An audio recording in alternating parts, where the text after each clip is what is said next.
بہت بری چیز ہے، جوا بہت بری چیز ہے، تاش بہت بری چیز ہے، سود بہت بری چیز ہے، منافقت بہت بری چیز ہے، ذخیرہ اندوزی بہت بری چیز ہے،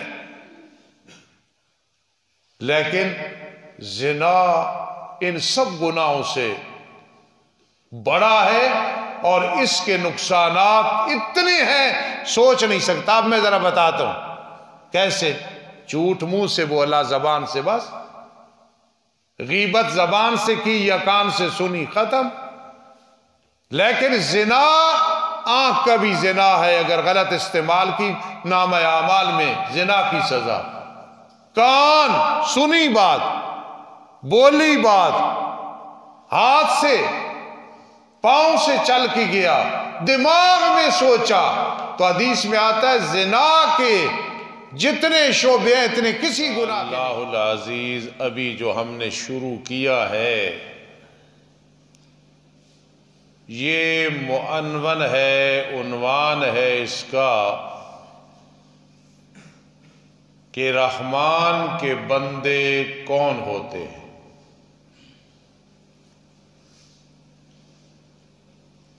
مختلف زبانوں میں یہ لفظ بولا جاتا ہے جس کا مطلب یہ ہوتا ہے کہ مختصر بات کرتے ہیں۔ وہ یہ کہ قرآن مقدس کے یا حدیث رسول اللہ صلی اللہ علیہ وسلم کے یا پورے دین کے ہم سے جو تقاضے ہیں وہ کیا ہے کہ ہم عباد الرحمن بن جائیں۔ بس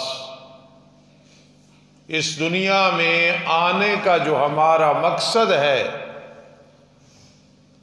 اور ہمارا ٹارگٹ ہے، ہمارا یہ سٹاپ ہے کہ ہم یہ کمائی کر لیں کہ عباد الرحمن بن جائیں۔ اور یہ اتنا آسان موضوع ہے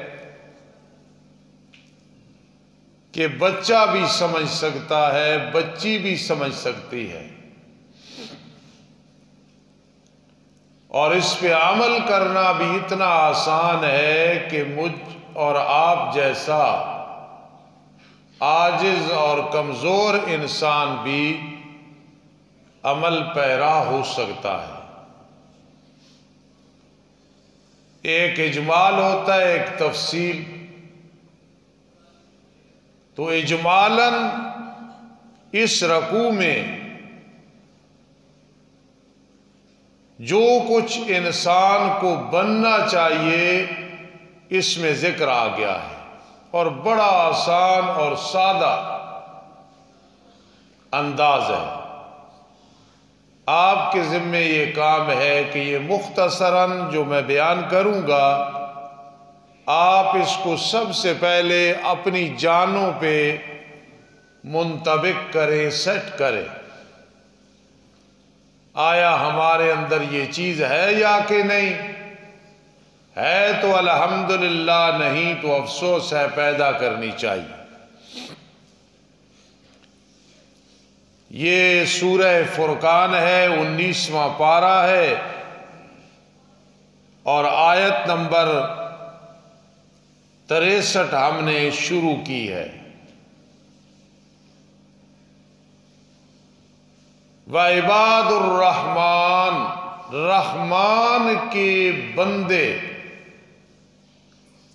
ان کی کیا صفات ہے، ان کا کیا سٹائل ہوتا ہے۔ عباد کو اگر عبادت سے بنائیں پھر بھی معنی صحیح ہے، اگر عبودیت سے بنائیں پھر بھی معنی صحیح ہے، لیکن عباد کو اگر عبودیت سے بنائیں تو ذرا اور مزہ ہے اور ذوق ہے۔ عبادت کا مطلب ہوتا ہے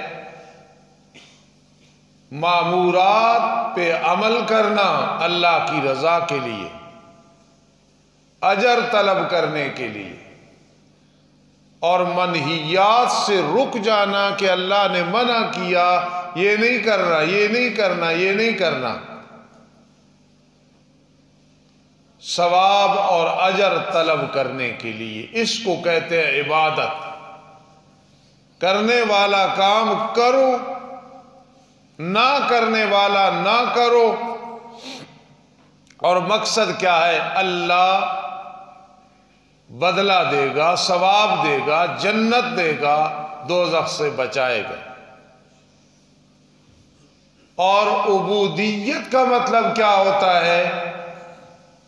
مامورات پہ عمل کرنا، جو اللہ نے حکم دیا کر، اور منہیات کے جس سے اللہ نے روکا رک جانا، لیکن نیت کیا ہو؟ ثواب کی بھی نہ ہو، اجر کی بھی نہ ہو، جنت کی بھی نہ ہو، دوزخ کی بھی نہ ہو۔ کیا مقصد ہو؟ اللہ راضی ہو جائے، اس میں جنت مل جائے گی، دوزخ سے بچ جائیں گے، لیکن نیت بہت اعلیٰ ہے۔ جس طرح اس دن میں نے صبح درس میں یہ بات عرض کی تھی کہ رابعہ بصری رحمت اللہ تعالی علیہ اللہ کی سچی ولیہ تھی۔ ایک دن ایک ہاتھ میں آگ ہے اور دوسرے میں پانی ہے، اور تیز قدموں سے چل رہی ہیں۔ اللہ والے اداؤں سے بھی بہت کچھ سمجھا جاتے ہیں۔ تو کسی نے پوچھا کہ اماں جی کدھر جا رہے ہو؟ تو انہوں نے فرمایا رحمت اللہ تعالی علیہ نے کہ یہ آگ کے ذریعے جنت کو جلانا چاہتی ہوں، اور پانی کے ذریعے جہنم کو بجھانا چاہتی ہوں۔ یہ بڑی گہرائی کی بات ہے، ہر آدمی نہیں سمجھ سکتا۔ تو وہ اپنے معتقدین کو یہ بات سمجھانا چاہتی تھی کہ جنت اور دوزخ کی خاطر عبادت کرنا کوئی لطف نہیں ہے، مقصد اللہ کی رضا ہونی چاہیے۔ بات تو وہی بن جائے گی کہ جنت مل جائے گی انشاءاللہ، دوزخ سے بچ جائیں گے انشاءاللہ، لیکن نیت یہ ہو۔ تو اس لیے عباد الرحمن عبادت سے بناؤ تو پھر بھی ٹھیک ہے، لیکن مطلب ہوگا مامورات پہ عمل کرنا، منہیات سے رک جانا، ثواب جزا کی نیت سے، جنت دوزخ کی نیت سے۔ اور جب اس کو عبودیت سے بناؤ، پھر گہرائی میں جا کے مطلب یہ بنتا ہے اللہ کے احکام کو بجا لانا اور منہیات سے رک جانا۔ مقصد کیا ہے؟ اللہ راضی ہو جائے۔ تو اس لیے عباد الرحمن، رحمان کے بندے کون ہیں؟ اب یہاں سے شروع کریں گے، بالکل آسان سادہ سا درس ہوگا۔ ذرا کس میں اپنے آپ سے آج شروع کروں گا، آپ اپنا اپنا دھیان کریں۔ یہ صفات ہمارے اندر ہے تو بس کامیابی ہے۔ پھر مزے کی بات ہے، عباد اللہ نہیں یہاں فرمایا، عباد الجبار، عباد القہار، عباد الغفور نہیں فرمانا کہ سب ٹھیک تھے۔ عباد الرحمن اس لیے فرمایا جب تمہارے اندر یہ صفتیں آ جائیں گی، پھر میں بھی رحمان ہوں، میں بھی مہربان ہوں۔ پھر دیکھنا ذرا مہربانیاں دنیا میں اور آخرت میں اور قبر میں۔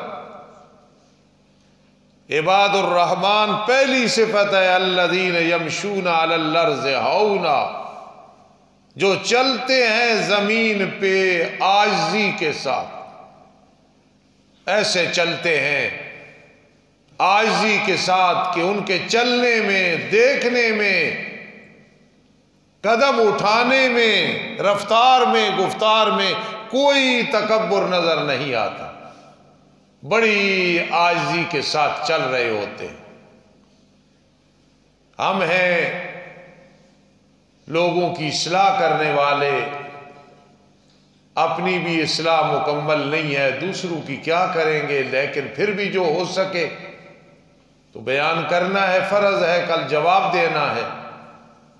میں نے زندگی میں ایک آدمی کو دیکھا ان آنکھوں سے، یہ غیبت نہیں بنتی جب نام نہ لو، جگہ نہ بتاؤ، سمجھانے کے لیے ایک آدمی کو دیکھا متکبرانہ طور پہ چل رہا، تو میں اس کی چال کو دیکھ کے حیران پریشان ہو گیا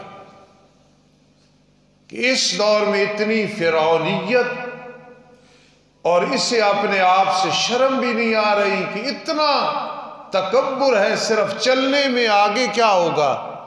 لیکن نوجوانوں، قرآن مجید میرے سامنے ہے، مسجد ہے، میرے بڑے نیک بزرگ بھائی بیٹے بیٹھے ہو، بڑی جلدی میں نے اس کو دیکھا، بہت پستی میں چلا گیا، پستی میں چلا گیا، کسی کام کا نہ رہا۔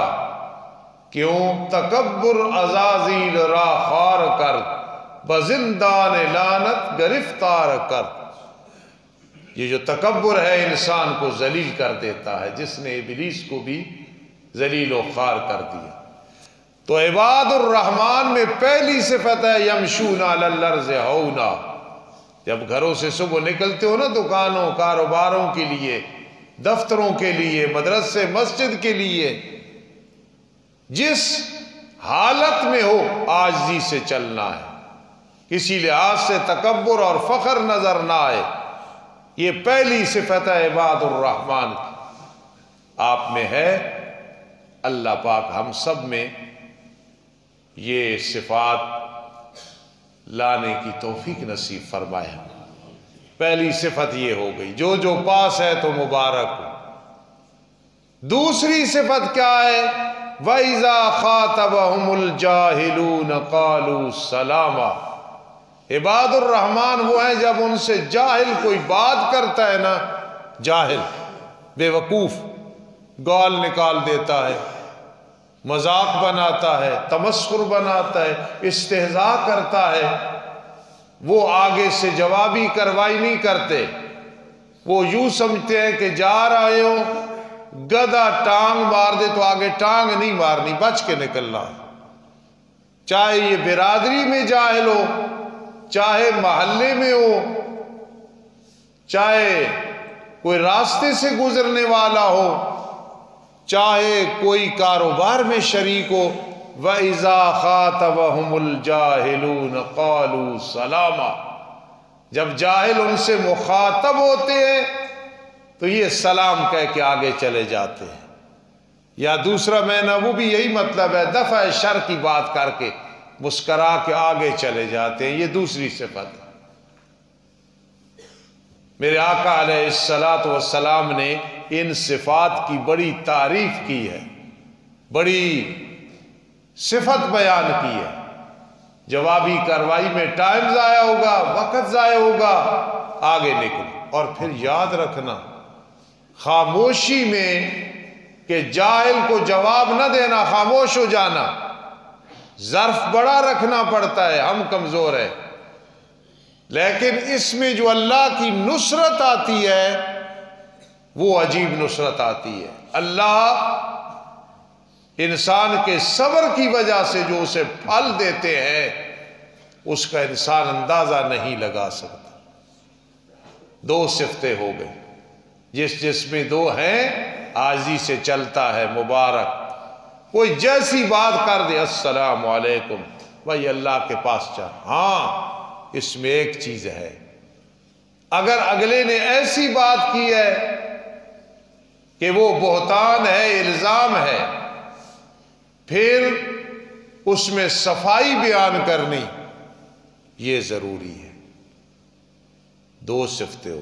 اور تیسری کیا ہے؟ والذین یبیتون لربہم سجدا وقیاما۔ تیسری صفت، آج کا ماحول یہ ہے کہ ان چیزوں پہ نظر نہیں ہوتی. رشتہ کرنے لگے ہیں، رشتہ دینے لگے ہیں، لینے لگے ہیں، تعلق بنانے لگے ہیں، ناراض نہ ہونا. ان صفات کی طرف کوئی نہیں دیکھتا. یار دیکھو عاجزی ہے کہ نہیں، جاہلوں سے اس کی گفتگو کا کیا انداز ہے، یہ کوئی نہیں کہتا. بس کوٹھی ہے، اپنی زمین کتنی ہے، کاروبار کیا ہے، مسلم لیگ کا ہے، عمران خان کی جماعت کا ہے، یہ چیزیں دیکھی جاتی ہیں. حالانکہ قرآن کہتا ہے تمہارا معیار یہ ہو کہ اپنے اندر اور غیروں کے اندر یہ صفت دیکھو. والذین یبیتون لربہم سجدا وقیاما. فلاں کے گھر میں ٹائل ایسی لگی ہوئی ہے کہ چہرہ نظر آتا ہے، فلاں کے گھر میں جو گیٹ ہے اس پہ اتنا کام ہوا کہ حیران ہو جاؤ. کوئی فائدہ نہیں. تیسری صفت یہ ہو کہ عباد الرحمن وہ ہے رات گزار دیتے ہیں رب کے لیے، کبھی سجدہ کرتے ہوئے، کبھی کھڑے ہوتے ہوئے. جھوپڑی ہو جھوپڑی، کچا مکان، باہر ٹائلیں نہیں ہیں، کچھ نہیں ہے، یا ہے بھی صحیح، لیکن یہ صفت ہو کہ رات میں سجدہ بھی ہو، قیام بھی ہو، سونا بھی ہو، استغفار بھی. مجھے بتاؤ بزرگوں کو چھوڑ کے نوجوانوں، اللہ کا ذکر کرنا اس کی 3 قسمیں ہیں. رات کون کون یہ 3 قسمیں کرتا ہے؟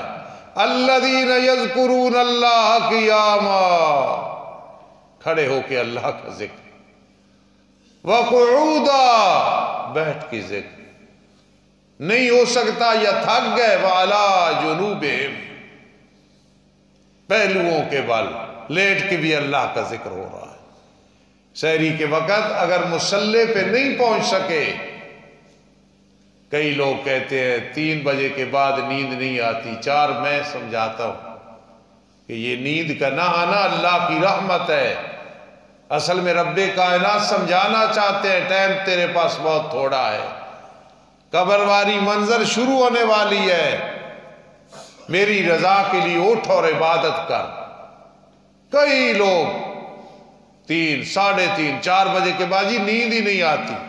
وہ اللہ کی رحمت ہوتی ہے. کھڑے ہو جاؤ، بیٹھ جاؤ، نہیں تو لیٹ کے اللہ کا ذکر شروع کر دو.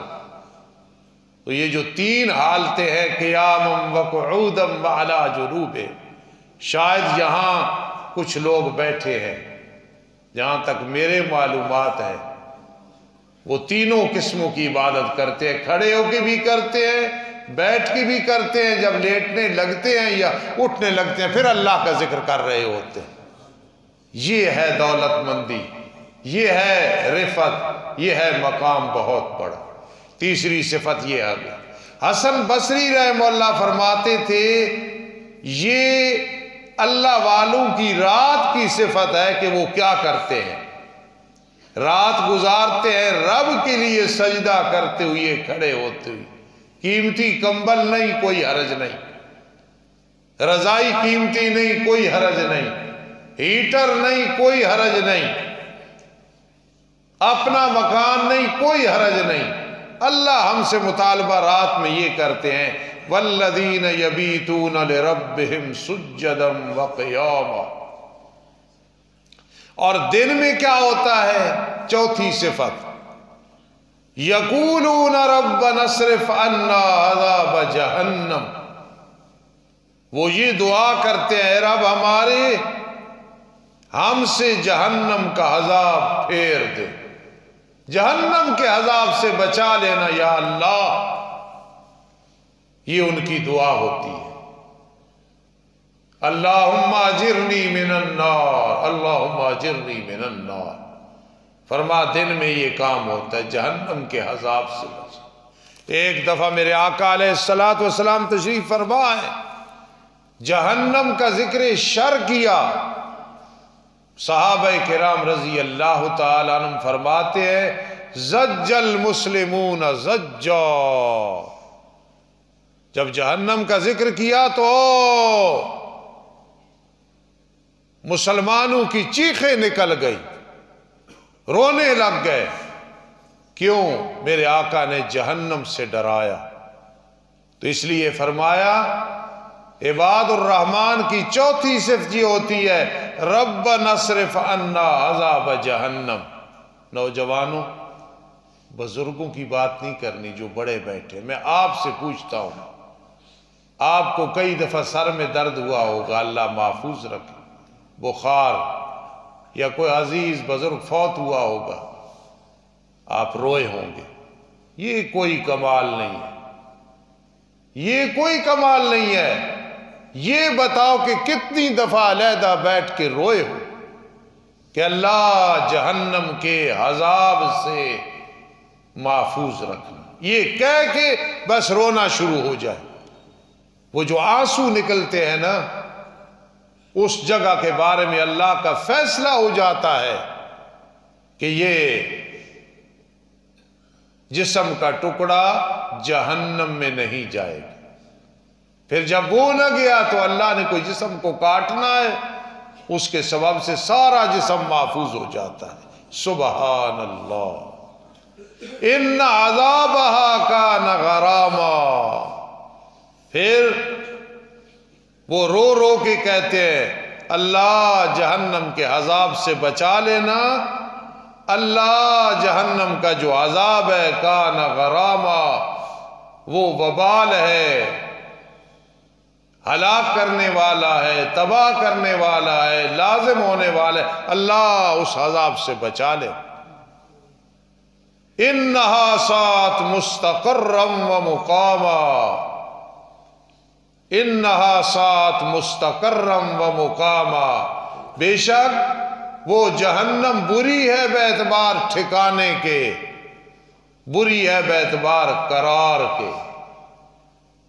پھر یہ چوتھی صفت تھی. آؤ پانچویں صفت کیا ہے ذرا دیکھنا ہمارے اندر ہے. والذین اذا انفقوا، جب خرچ کرتے ہیں. اب خرچ کرنے میں کیا انداز ہوتا ہے؟ لم یسرفوا ولم یقتروا. فضول خرچی نہیں کرتے اور کنجوسی نہیں کرتے. وکان بین ذالک قواما، اور میانہ روی اختیار کرتے ہیں. نوجوانوں یاد رکھنا، خرچ کرنے میں میانہ روی اختیار کرو، فضول خرچی نہ کرو. اللہ کو یہ چیز ناپسند ہے. اور یہ مال و دولت کمائن پانی کی طرح ہے، آج ہے کل نہیں ہے. آج کے نوجوان کے پاس پیسہ آتا ہے او ہوا میں اڑنا شروع کر دیتا ہے. جب تصویر کا دوسرا رخ دیکھتا ہے تو پھر کہتا ہے موت ہی بہتر ہے. یہ فضول خرچی کا یہ نقصان ہوتا ہے. حدیث پاک میں آتا ہے، میں نے کئی دفعہ یہ حدیث پاک پڑھائی ہے اور انشاءاللہ پڑھاؤں گا اور آپ کو سنائی ہے اور اب بھی سنانے لگوں. یقین کرنا اب یہ ٹائم ہے. میرے آقا نے فرمایا قیامت کے قریب یہ حالات ہوں گے کہ ایک آدمی قبرستان سے گزرے گا، تمنا کرے گا کاش میری قبر ہوتی. میں نے تو اپنے کانوں سے سنا، آنکھوں سے دیکھا. اس وقت کئی بیچارے وہ ہیں جو موت کو ترجیح دیتے ہیں.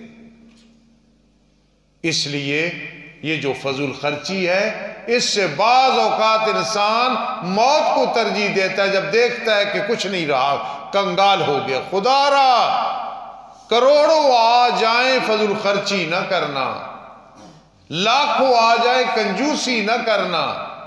میانہ روی وکان بین ذالک قواما. اللہ کو یہ ادا بہت زیادہ پسند ہے، میانہ روی اختیار کرنا، فضول خرچی کا نقصان ہو. اور فرمایا آگے چھٹی صفت کیا ہوتی ہے؟ ہدایہ ہے. فقہ کی ایک کتاب ہے، 80 جلدوں میں تھی، مختصر کیا گیا چلتے چلتے 4 جلدوں میں. ہم آخری طالب علموں کو پڑھاتے ہیں. ہدایہ اولین اخیرین. اور امام بخاری رحمہ اللہ کا جو طریقہ ہے نا، ہدایت والے کا بھی وہی طریقہ ہے۔ اب یہ بات آپ نے باہر بھی بیان کرنی ہے، کیوں؟ میں نے اس دور میں دیکھے ہیں، سنا ہے کہ ولیمے پہ لاکھوں روپے خرچ ہو گئے، لیکن بیوائیں، یتیم، مسکین، طلباء، مستحقین، ان کو نہیں بلایا جاتا۔ یہ اللہ کی ناراضگی ہے۔ میں کتاب میں پڑھ رہا تھا، مصارف جہاں خرچ کرتے ہو آگے مقاصد بھی دیکھا کرو، جو تم نے خرچ کیا کدھر لگ رہا ہے۔ اگر تو تمہارا مال و دولت بدماش کھا رہے ہیں، پولیس والے کھا رہے ہیں، شرابی کھا رہے ہیں، بدکار کھا رہے ہیں، تو معلوم ہوا مال ٹھیک نہیں ہے۔ اگر وہ مصارف کے مقاصد صحیح ہیں، پھر خیال کرنا کہ پھر تمہارا مال و دولت صحیح ہے۔ اس لیے یہ جو بخل ہے، بخیل ہونا، خرچ نہ کرنا، رب کائنات کو بہت ناپسند ہے۔ تو ہدایہ کی عبارت پڑھنے لگا ہوں، الاسلاء یتحمل الاسراف۔ یہ جو فضول خرچی ہے، حلال مال سے فضول خرچی نہیں ہو سکتی۔ بڑی ڈرانے والی بات ہے۔ کیسے کی ہدایت والے نے؟ الحلال لا یتحمل الاسراف، حلال مال ہو اس میں کبھی فضول خرچی ہو ہی نہیں سکتی ہے۔ ہو حلال مال، کوئی شراب پیے، ہو حلال مال کوئی بدکاری کرے، ہو حلال مال اللہ کی نافرمانی ہو رہی ہو، کبھی بھی نہیں ہوتی۔ میرے ایک بزرگ تھے حافظ محمد اسلم رحمہ اللہ تعالی، حاجی حنیف صاحب وغیرہ جانتے ہیں، غالباً 26 حج انہوں نے کیے تھے، بڑے بزرگ آدمی تھے، اللہ کو پیارے ہو گئے۔ وہ اور میں ایک شادی میں گئے، ہمیں دعوت دی گئی، تو وہاں کچھ چیزیں ہم نے ایسی دیکھی کہ دونوں، میں خادم اور وہ مخدوم، پریشان ہو گئے۔ یار اتنی فضول خرچی! تو حافظ صاحب نے یہی عبارت پڑھی جو میں نے آپ کو سنائی، تو میں نے تائید کی، حافظ صاحب آپ ٹھیک عبارت پڑھ رہے ہیں۔ فرمایا الحلال لا یتحمل الاسراف۔ ہدایت والا کہتا ہے جو حلال مال ہوگا، سوال ہی پیدا نہیں ہوتا کہ فضول خرچی ہو، نہیں ہوگی کبھی۔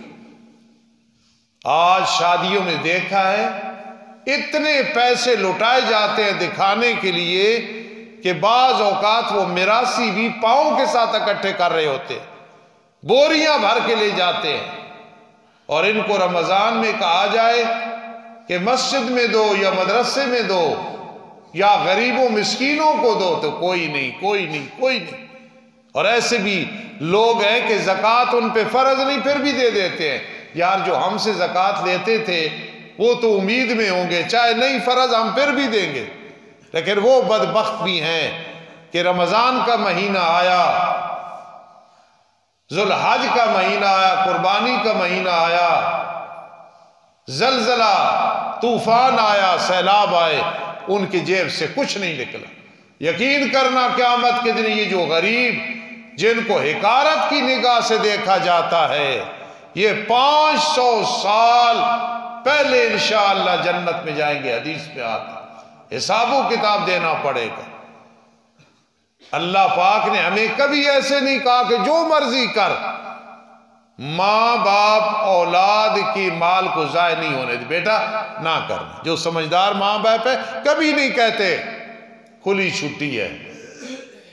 اور رب ذوالجلال بھی فرماتے ہیں میں نے دیا امانت ہے، جیسے لگا، جیسے تیری مرضی، یہ نہیں ہوگا۔ تو اس لیے اللہ کے نیک بندے فضول خرچی بھی نہیں کرتے، کنجوسی بھی نہیں کرتے، اس طرح وقت گزارنا ہے۔ والذین لا يدعون مع اللہ الہا آخر۔ ایک اور صفت بیان کی کہ وہ لوگ جو اللہ کے ساتھ اور معبود کو نہیں بلاتے۔ آج میں تفسیر المعانی کا مطالعہ کر رہا تھا، آپ کے درس کی تیاری کر رہا تھا، تو عربی کی تفسیر ہے، وہ یہاں لکھتے ہیں والذین لا يدعون مع اللہ الہا آخر اے لا یشرکون بہ شیئا، اللہ کی ذات صفات میں کسی کو شریک نہیں ٹھہراتے۔ اللہ نے صفتیں بیان کر کے درمیان میں پھر توحید کا ذکر کیا ہے، شرک کا رد کیا ہے۔ جتنی بھی صفات ہوں، جب تک توحید والی صفت نہیں آئے گی کامیابی نہیں ہوگی۔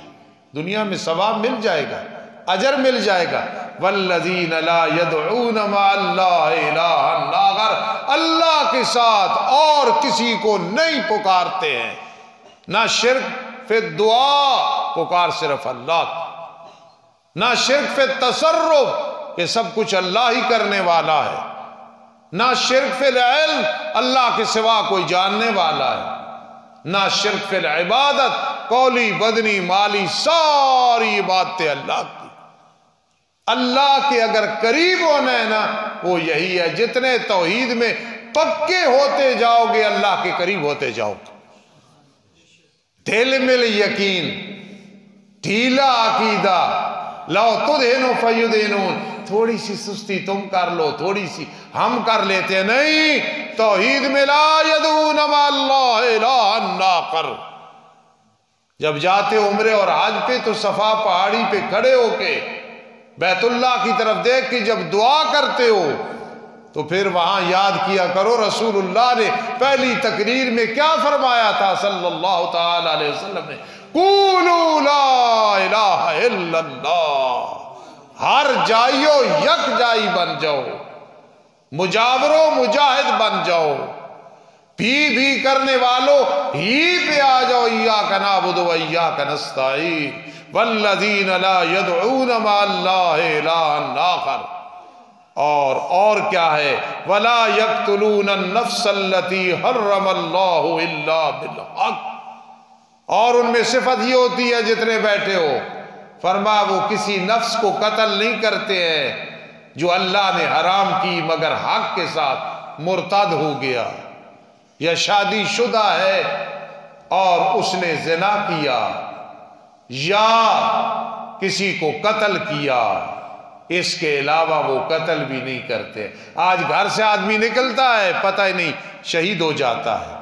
میرے آقا نے فرمایا قیامت کے قریب یہ حالات ہوں گے، مقتول کو نہیں پتا ہوگا مجھے کیوں قتل کیا جا رہا ہے، اور قاتل کو نہیں پتا ہوگا میں اسے کیوں مار رہا ہوں۔ آج دیکھ لے فلسطین کے حالات دیکھے، ایک بچہ جو پیار کے قابل ہوتا ہے، جھڑکنا نہیں ہے، غیر کے بچے کو بھی پیار دینا ہے، معصوم بچے شہید کیے جا رہے ہیں، زخمی حالت میں ہے، کوئی پرسان حال نہیں ہے۔ یہ کیا ہے؟ فرمایا ان میں یہ صفت ہوتی ہے وَلَا يَقْتُلُونَ النَّفْسَ الَّتِي حَرَّمَ اللَّهُ إِلَّا بِالْحَقِّ۔ یہ جو فلسطین کے حالات ہیں نا، ان کو اگر قرآن حدیث کی روشنی میں دیکھا جائے، کل قیامت کے دن ہم بڑے بڑے دعوے کرنے والے، ممبروں پہ بیٹھ کے بیان کرنے والے، تقریریں کرنے والے، حج اور عمرے پہ ہر سال جانے والے، جب پوچھ ہوگی پھنس جائیں گے۔ دعا کرو اللہ پاک اس عذاب کو ٹالے اور اللہ پاک فلسطینیوں کو نجات عطا فرمائے، اسرائیلیوں کو تباہ و برباد فرمائے۔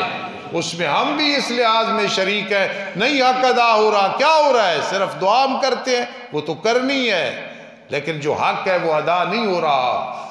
فرما ولا یزنون ولا یزنون، اور ان میں صفت یہ ہوتی ہے کہ وہ زنا نہیں کرتے ہیں۔ ہر ایک نے اپنی قبر میں جانا ہے، جتنی فکر ہمیں ہے نا جو دین پڑھا ہے، عام آدمی کو نہیں ہے۔ کیوں؟ مسئلہ کھول کے بیان کرنا ہے، ادھر سے مخالفت، ادھر سے مخالفت، ادھر سے ناراضگی، ادھر پرواہ نہ کو۔ زنا ایک ایسی چیز ہے جس کے اتنے گوشے ہیں، کسی گناہ کے نہیں ہیں۔ ذرا سمجھنا میری اس بات کو، الزنا یورث الفقر، دعوے سے کہہ دینا ہے، حدیث میں آگے جہاں زنا ہوگا وہاں محتاجی ڈیرا لگائے گی، بینک بیلنس کروڑ روپے ہوگا، ہو سکتا ہے ارب خرب ہوگا، لیکن جب میرے آقا نے فرما دیا ہمیں شک کی کوئی نہیں، الزنا یورث الفقر، جہاں زنا آ گیا وہاں محتاجی ڈیرا لگا لے گی، وہاں کبھی غنا نہیں آئے گا، دل میں چدراہٹ، دل میں جو امیری ہے یہ نہیں آئے گی، کیونکہ میرے آقا نے فرما دیا۔ آپ دیکھ لیں ان لوگوں کو، خدا نخواستہ کوئی آپ کے علم میں ہے، دیکھ لیں ان کنجروں کو، الزنا یورث الفقر، زنا بہت بری چیز ہے، جوا بہت بری چیز ہے، تاش بہت بری چیز ہے، سود بہت بری چیز ہے، منافقت بہت بری چیز ہے، ذخیرہ اندوزی بہت بری چیز ہے، لیکن زنا ان سب گناہوں سے بڑا ہے اور اس کے نقصانات اتنے ہیں سوچ نہیں سکتا۔ اب میں ذرا بتاتا ہوں کیسے۔ جھوٹ منہ سے بولا، زبان سے بس، غیبت زبان سے کی یا کان سے سنی، ختم۔ لیکن زنا، آنکھ کا بھی زنا ہے، اگر غلط استعمال کی نامہ اعمال میں زنا کی سزا، کان سنی بات، بولی بات، ہاتھ سے پاؤں سے چل کے گیا، دماغ میں سوچا، تو حدیث میں آتا ہے زنا کے جتنے شعبے ہیں اتنے کسی گناہ کے نہیں ہیں، اور اس کی جو سزا ہے کسی کی عزت پہ حملہ کرنا، اپنی عزت محفوظ نہیں رہتی ہے۔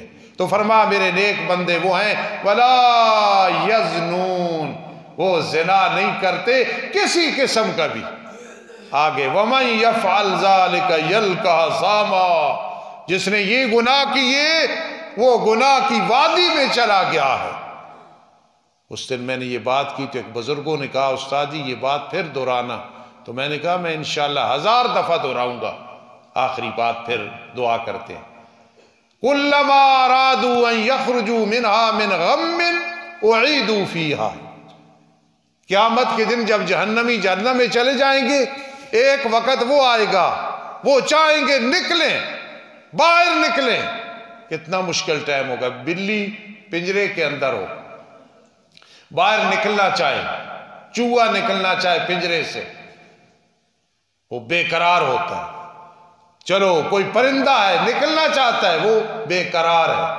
فرما جہنمی جہنم میں ہوں گے، کلما ارادوا، جب ارادہ کریں گے، ان یخرجوا منہا، جہنم سے نکلے، من غم، یار اس غم سے نکلے، اعیدوا فیہا، میرے استاد یہاں ترجمہ کرتے تھے اخسؤوا فیہا ولا تکلمون، ٹکے رہو جہنم میں، مجھ سے بات ہی نہ کرو، اللہ فرمائے گا۔ اب اتنی بات سمجھ لی۔ تصوف والے کہتے ہیں کہ آیت کا باطن میں معنی یہ ہے کہ جہنمی جہنم میں گئے، نکلنا چاہیں گے نہیں نکل سکیں گے، اعیدوا فیہا، پھر لٹا دیا جائے، رہو ادھر ہی رہنا۔ کیسا مشکل وقت ہوگا، کوئی پرسان حال نہیں ہوگا۔ فرمایا اس دنیا میں جب آدمی کسی گناہ میں مبتلا ہے نا، خدا نخواستہ زنا میں، خدا نخواستہ جوئے میں، خدا نخواستہ سود میں، خدا نخواستہ شراب میں، خدا نخواستہ غیبت میں، خدا نخواستہ کسی اور گناہ میں، سننا، اگر اسے خیال آئے یا اللہ اہدنا الصراط المستقیم، سیدھے راستے اللہ ہدایت دے دیتے ہیں، یہ اللہ کی رضا کی دلیل ہوتی ہے۔ اور اگر کوئی چاہے، اور بھائی بھی چاہیں، تبلیغی جماعت بھی چاہے کہ اس گناہ کو چھوڑ دے، بھائی منت کر رہے ہیں شراب چھوڑ دے، جوا چھوڑ دے، بدکاریاں چھوڑ دے، فراڈ چھوڑ دے، ڈکیتیاں چھوڑ دے، وہ نہیں چھوڑ رہا، مرد ہے یا عورت، اس کی فرما مثال یہی ہے کہ جس طرح جہنم میں اللہ فرمائے گا ادھر ہی رہو نہیں نکلنا، جس گناہگار کے بارے میں وہ چاہتا ہے یا دوسرے چاہتے ہیں یہ سیدھے راستے پہ آ جائے لیکن ہدایت نہیں مل رہی، اس کو کہو تیری مثال جہنمیوں کی طرح ہے، اعیدوا فیہا، تجھے کہا جا رہا ہے تو اس قابل ہی نہیں کہ توبہ قبول ہو۔ بے نمازی کے بارے میں کئی دادا، نانا، باپ، استاد کوشش کرتے پھر بھی کرنی ہے، لیکن خدا نخواستہ صبح کوئی بہو نہیں اٹھتی ہے، بیٹی نہیں اٹھتی ہے، بیٹا نہیں اٹھتا ہے، پوتا نہیں اٹھتا ہے، بیگم نہیں اٹھتی ہے، فقیر کی بات سنا دینا کہ استاد نے قرآن پڑھ کے بات بتائی ہے، اللہ فرماتے ہیں میں اتنا ناراض ہوں کہ اعیدوا فیہا، اس کو اس نحوست میں رہنے دو، اس گٹر میں رہنے دو، اس کیڑوں کی جگہ میں رہنے دو۔ یہ کوئی معمولی بات نہیں ہے، اگر سمجھ آ جائے تو گناہگار جیسا بھی ہو، وہ کہ رمضان گزر گیا، ذوالحج گزر گیا، ربیع الاول گزر گئی، فلاں موقع گزر گیا، جنازے پڑے، ابھی میں نے گناہ کو نہیں چھوڑا، پھر میں اسی گناہ میں اسی طرح ہوں، کیونکہ اللہ ناراض ہے۔ اعیدوا فیہا، اس کو رہنے دو، کل اس وقت اتنا بوجھ تھا، آج اتنا بوجھ ہے، پرسوں اتنا بوجھ ہے، لیکن اگر توبہ کر لی سچے دل سے تو توبہ پتہ ہے کیا ہے؟ یہ بات یاد رکھنا جو میں بتا رہا ہوں، میں آپ کے لیے تیاری کر کے آتا ہوں، اللہ اس کی وجہ سے میرے گناہ معاف فرمائے، میری آخرت سنوار دے، میرے والدین، میرے اساتذہ کو اللہ اور آپ لوگوں کو جزائے خیرت۔ یہ جو توبہ ہے نا، توبہ اللہ معاف کر دے، اللہ معاف کر دیتے ہیں نا، توبہ رحمت کی سواری ہے۔ جب کہا اللہ معاف کر دے، اس نے معاف کر دیا، نشانی ہے جسم ہلکا پھلکا ہو گیا، بعض اوقات پسینہ شروع ہو گیا، بعض اوقات ایسے محسوس یار ہلکے پھلکے، عمرے پہ جو جاتے ہیں ہم جب ٹینڈ کراتے ہیں، پتہ ہے وہ کیفیت کہ وہ سب کیا کیفیت ہوتی ہے، او جسم ہلکا پھلکا ہو گیا، وہ کیا ہوتا ہے؟ وہ علامت ہوتی ہے اللہ نے معاف کر دیا۔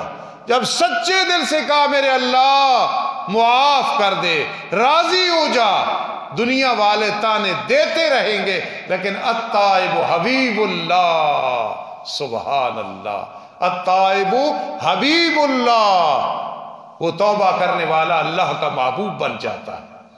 میں کہا کرتا ہوں میرے آقا علیہ السلام گناہگاروں کے لیے طبیب ہے، سمجھاتے ہیں بچ جاؤ بچ جاؤ بچ جاؤ بچ جاؤ۔ جب کوئی توبہ کر لیتا ہے پھر اس کے لیے طبیب نہیں ہوتے، اس کے لیے حبیب بن جاتے ہیں، محبوب بنا لیتے ہیں، انشاءاللہ قیامت کے دن اسے اپنا محبوب بنائیں گے۔ تو کیا فرمایا؟ وَمَنْ يَفْعَلْ ذَلِكَ يَلْقَ أَثَامًا، جرت کرنا ہم پوری زندگی کرتے ہیں، وہ ہمارے رزق میں کمی آتی ہے، عزت میں کمی آتی ہے، نہیں آپ بھی جرت کیا کرو کہ کوئی بہن بھائی گناہ نہیں چھوڑ رہا، اس کو کہو کہ اللہ کی ناراضگی ہے کہ قیامت کے دن جہنمی کو کہا جائے گا رہ، تجھے نہیں نکالا جائے گا۔ آج دنیا میں تجھے کہا جا رہا ہے رہ، پھر اسی گناہ میں تو نہیں نکلنا چاہتا، کیوں؟ تیری نیت صاف نہیں ہے، تو زبان سے توبہ کرتا ہے، دل سے توبہ کر۔ ایک دفعہ کہہ نہ ذرا رو کے استغفر اللہ، رونٹے کھڑے ہو جائیں گے، اللہ تجھے اپنے دامن رحمت میں لے کے کہے گا جا لا تثریب علیکم اليوم، کوئی الزام نہیں، ہم نے معاف کر دیا۔ یضاعف لہ العذاب یوم القیامہ۔ انشاءاللہ زندگی ہوئی تو اگلا درس جہاں سے شروع کریں گے۔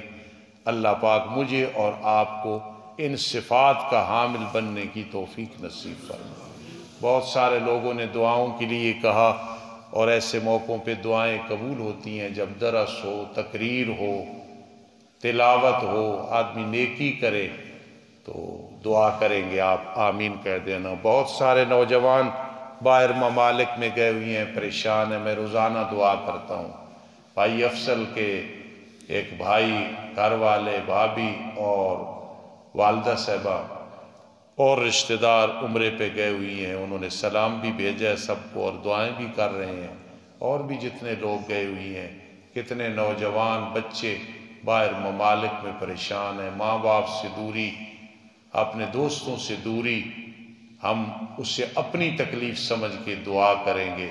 بہت سارے لوگ بیمار ہیں، اللہ شفا دے۔ گھر میں جوان بیٹا یا بیٹی بیٹھا ہو، رشتہ نہ ہو رہا ہو، ماں باپ سے پوچھو، نیند حرام ہو جاتی ہے، اور جب رشتے ہو جاتے ہیں تو یوں محسوس ہوتا ہے منوں اور ٹنوں سے جو بوجھ تھا سر پہ وہ اتر گیا ہے۔ تو اپنی پریشانی سمجھنی ہے، جن بچوں بچیوں کے رشتے نہیں ہو رہے، جس گھر میں سب کچھ ہو اور خامد بیوی کی لڑائی نہ ختم ہوتی ہو، وہ گھر جہنم کے مترادف ہوتا ہے، اس گھر میں جہنم بنی ہوتی ہے۔ ہم دل کی گہرائیوں سے دعا کریں گے، اللہ تمام لوگوں کی پریشانیاں دور فرمائے، فلسطینیوں کے اللہ غیب سے مدد فرمائے، اور یہ جو ہمارے ملکی حالات ہے، تماشے بنے ہوئی ہیں، اللہ رب العزت نجات عطا فرمائے۔ الحمدللہ رب العالمین والعاقبۃ للمتقین والصلاۃ والسلام علی رسول محمد وآلہ واصحابہ اجمعین۔ اے رب کائنات، میرے ان بزرگوں نے، دوستوں نے، عزیزوں نے، ماؤں بہنوں نے اس سرد موسم میں آ کے تیرا قرآن سنا ہے۔ اللہ، اس طرح تو طلباء کلاس میں بیٹھے ہوتے ہیں، جس طرح انہوں نے سنا ہے، اللہ ان کا یہ عمل قبول فرما لے۔ میں عاجز گناہگار کا بھی یہ عمل قبول فرما لے۔ اے اللہ، ہم سب عاجز ہیں، گناہگار ہیں۔ اے اللہ، کسی کام کے نہیں ہیں، تیری رحمت کے امیدوار ہیں۔ ہر معاملے میں رحمت فرما۔ اللہ، ہمارے گناہ معاف فرما، نیکیاں قبول فرما، آخرت کی فکر نصیب فرما۔ اللہ، باہر جو نوجوان بچے چھوٹے بڑے گئے ہیں، اے اللہ ان کی حفاظت فرما، انہیں اپنے معاملات میں کامیاب و کامران فرما۔ اللہ، جو مسائل حل نہیں ہو رہے، تیرے سامنے کوئی کام مشکل نہیں، انہیں اے اللہ کامیاب فرما دے۔